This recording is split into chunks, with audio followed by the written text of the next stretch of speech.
There's just an inherent adventure to hunting and exploring any mountains.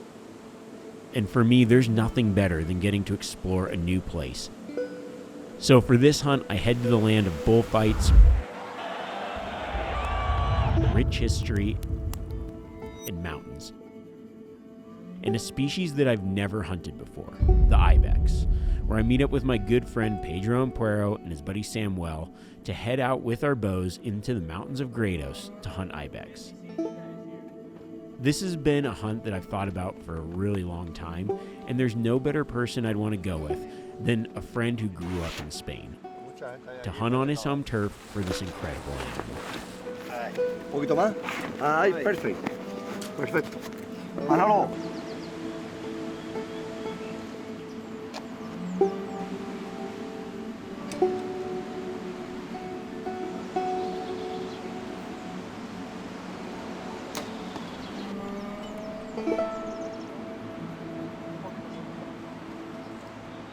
Well, we're about to head up the mountain here in Spain. We're going to chase some Ibex. We got our stuff on the horses. We're going to hike up with our packs and everything. We got most of our camping gear on the horses. We've got a hut or cabin that we're going to stay at, and we're just going to hike from there.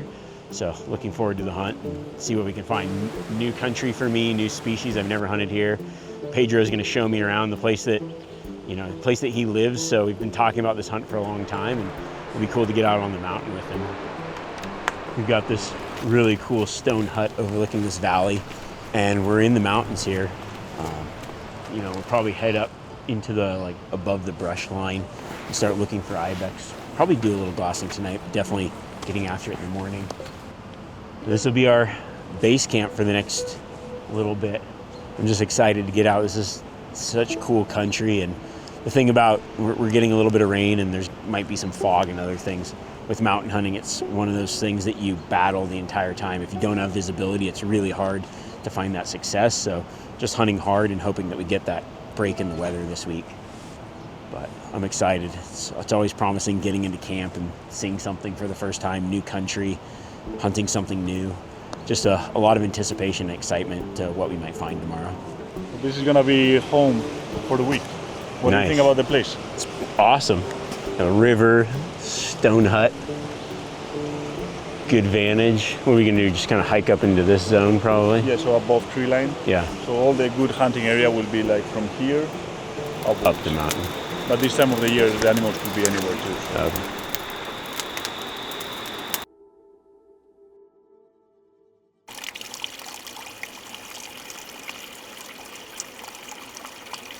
One or different chorizo?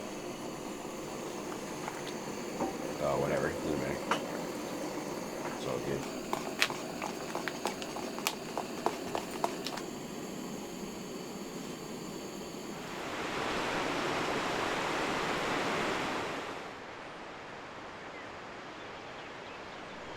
All right, well, we're gonna head up the mountain, see what we can find.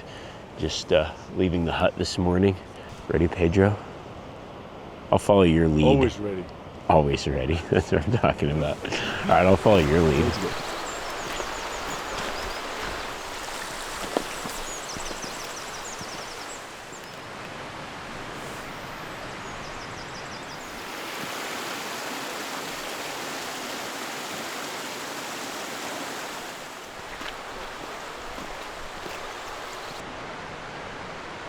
And I'm here with my good friend Samuel. I started hunting with him when he was only 11. Oh, a long time ago. Great memories, great adventures together.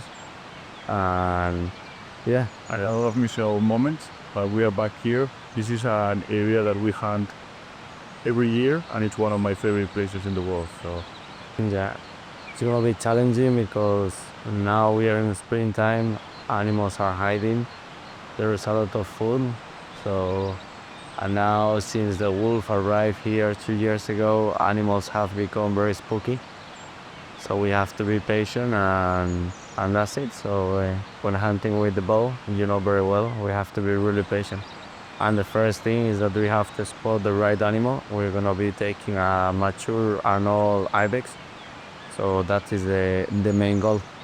So we have a lot of work to do. And we also have a couple of handicapped hunters. Yeah, you're right. Well, we spotted a good-looking billy, but it was just right on the ridgeline, and he popped over before we could get the scopes out. So we're just gonna sit here and wait for a little bit. Hopefully he pops back over. Can get a good look at him because he looked pretty nice.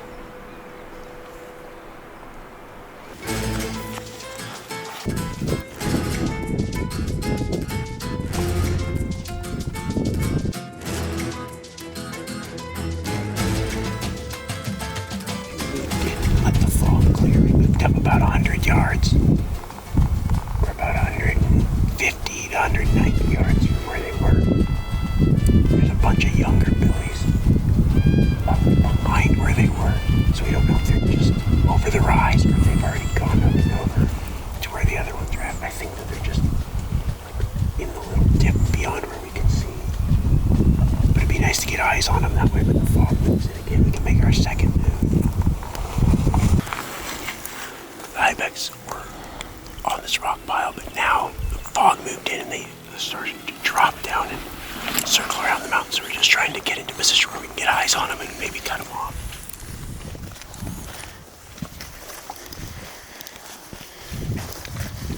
Watching that group of billies pretty much all day. They've been bedded in a place we couldn't get to, or at least not make a stalk. So they're starting to feed down, and we're just going to try to continually position ourselves where we might be able to get a good look at them and see if there's like a shooter in there, and then also maybe a good position for a stalk. So we're just going to work around and try to move in unnoticed. And people say that Spanish Ibex are dumb. These ones are dumb. We didn't even get 500 yards. And the stock literally, like, we were not even close. Like yeah, so that didn't work. We're gonna give it some time and get back to them and try to relocate them, and third try is gonna be the good one. Yeah. Tasty.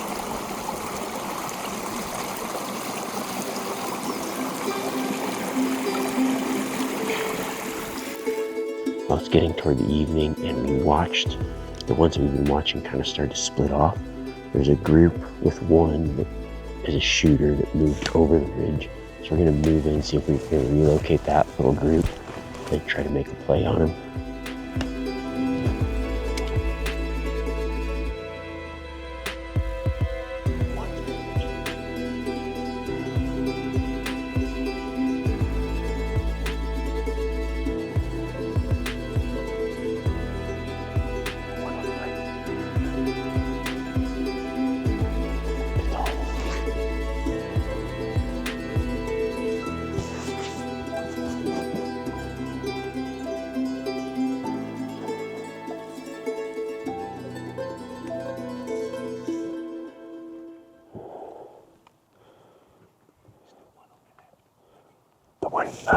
Yeah, feeding.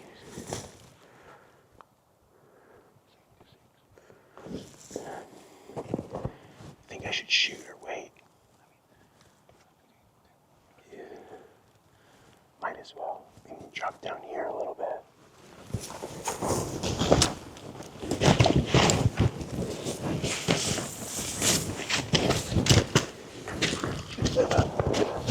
I'm gonna move up 10, just right.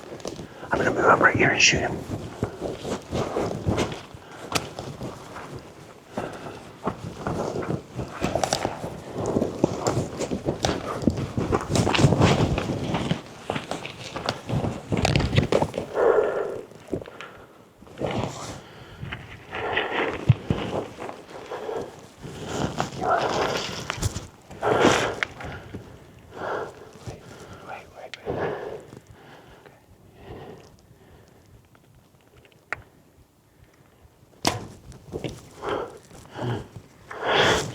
How far is he?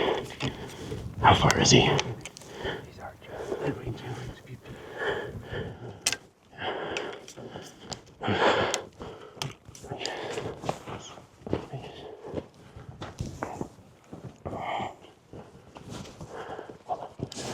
How far? Range him.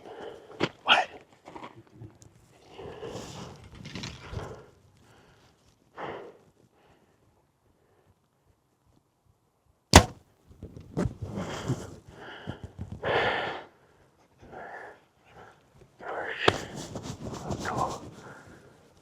bleeding a lot. Like when you jump on the rock, and you can see. My mouth is so dry. We had that whole week. It was just cat and mouse game. Left our packs back there and had been stalking them for quite a while. And got in. There was one that we could shoot in there. And he was kind of in the back by himself. Got in, got a shot, and then he ran and stopped. And he was already hit. So at that point, put another arrow downrange. And they connected and he just died right here. So Ibex down. Thanks, dude. Happy for you. Decided to come over. Yeah. Well, hey, the best part is you still have a tag. Jeez. So we can keep hunting. These are big. It's actually bigger than I was expecting, honestly. I know. Thing's awesome, dude. Yeah, appreciate it. Congratulations. That was cool. It was not easy to look for the right one. Old. Awesome looking. 11. Sweet. Big bodies, man. Congratulations. Thanks, dude. A beautiful Billy, 11 years old, and you see that it's wide open, so it doesn't have like those 3 curves, so it's never gonna be bigger than this. Like, it's a perfect Billy to take. He's awesome, man. I mean, it's cool. It's just awesome. And the mass is really... Yeah, it's heavy. Yeah, he's heavy. Just old, like turned out wide. He looks really cool. We've been on these guys pretty much all day, and it's kind of a little bit of a cat and mouse game, trying to get into position. Got a shot. Now we're gonna just take care of him, cut him up, pack him out, get back to camp tonight, and have some fresh Ibex. You did amazing, Remi. Yeah, thanks, man. You make things look easy. I don't know about that. We definitely had to move in and really kind of position, and it was awesome to be on another hunt with you. It's a lot of fun. And to be in your home country and kind of see, like, other times we've been around, you get to hear your stories, you know, and it's cool to experience that from someone else. Yeah. And I don't know. I always really enjoy, like, going to where someone's from and kind of seeing what they grew up doing or have done around where they live. You are welcome anytime. This is awesome. Thanks again, man. Yeah, appreciate it. I'm happy for you, Remi. Yeah, thank you. Yeah,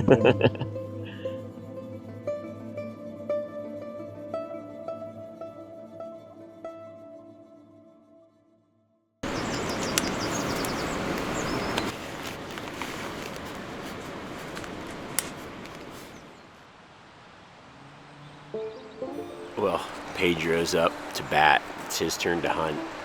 And we've got an absolute giant Ibex spotted. Some of the guys picked him out up here, and you can just tell he's like far beyond anything that we've seen. So we're gonna get the scopes on and get a closer look, but pretty exciting.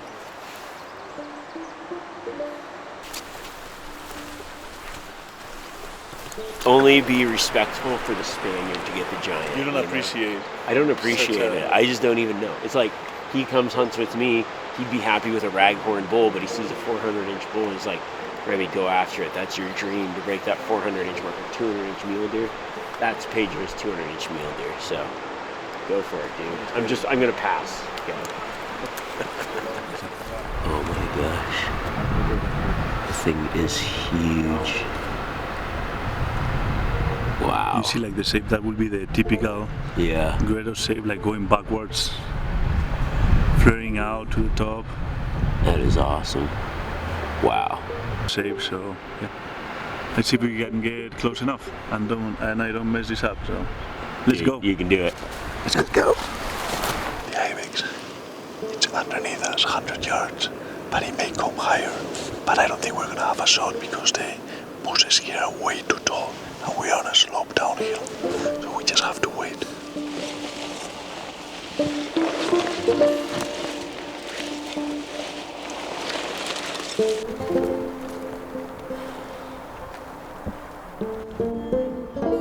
Four of us moved in and circled around the mountain, while we had some guys keeping eyes on the Ibex filming through the scope as we moved in on the Big Billy. We got within 15 yards of him feeding, but with all the tall brush, there was just no good shots, so we had to sit there and wait for an opportunity.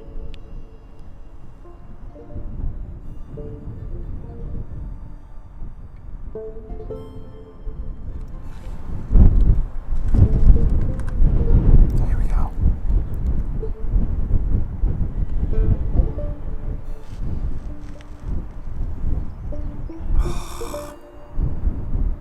It ran off.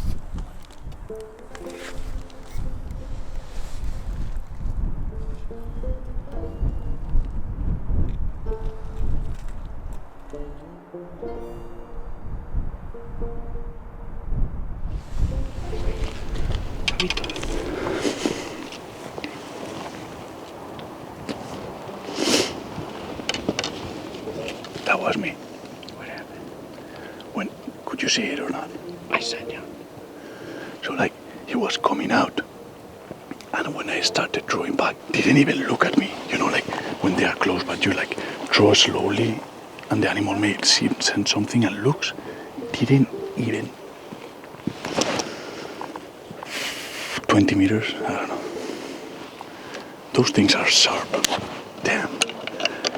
It was so hard to find like a tiny bit of a window. I could barely see the head. And it was coming out, and I was like, this is my chance. And he was walking. But I tried to draw back slowly, but he saw me.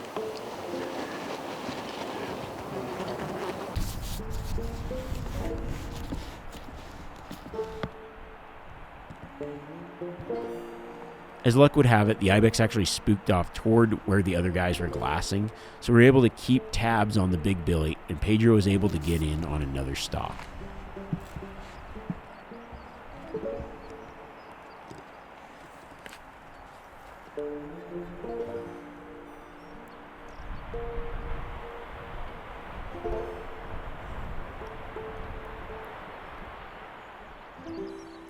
This time I decided to stay back on the stalk as the animal was already on edge and he knew he was being chased. It was the best play to try to get a shot on the billy.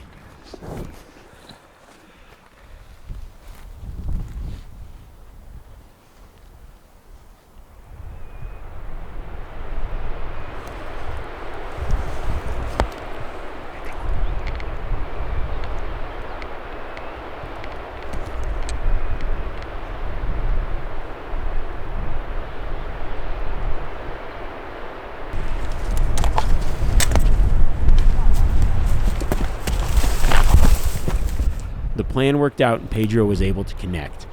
However, the Ibex quickly dropped off the mountain into some thick cover toward the river. I went across the canyon to glass, and Pedro's friends brought in their tracking dogs to help quickly recover the Ibex. Dang, man. Pedro got on that big one, and I just held back. He shot. He clearly must have shot because we saw it run by, but didn't look like it was hit in a great spot. So they went across the mountain, and hopefully they're going to be able to turn him back up. Like, he just ran around, and they just popped over where I think he went last one over. So don't know, man. The roller coaster of bow hunting. Like highs and lows. Dang it. It's like the worst case. See what happens. We're kind of in the dark, not a lot of communication, so I'm going to head back, get set up, and just try to glass, see if I can help by turning something up. Luis has relocated the billy. It's bedded behind those rocks, and we are trying to put a plan together, but the fog just came in. We have a bunch of people spread out to make sure that we don't lose it. But they cannot see, we cannot see. We're gonna have to be patient and make sure that we make things better this time.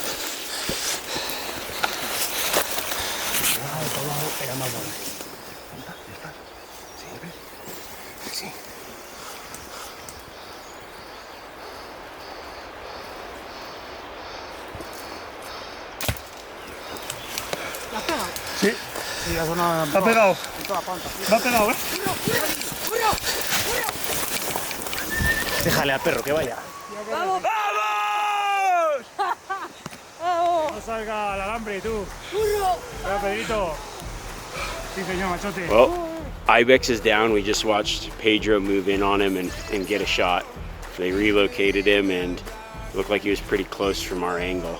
And we just saw it go down right in the bottom here. So See him now. it's done. That is a stellar Ibex. Yeah, Congratulations, guys. it worked out.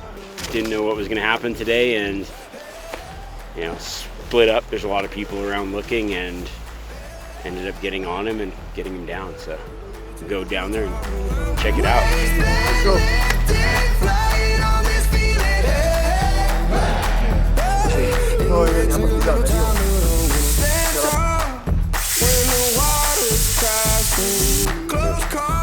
The hunt was an epic adventure through and through. To hunt a new place was awesome, and to do it with Pedro made the trip even better. It was cool to be able to hunt with a friend and share the trip in his home country, to hear the stories of hunts gone by, and share the excitement with him when he took his best Ibex. It was an incredible trip, an incredible place, somewhere I hope to revisit someday.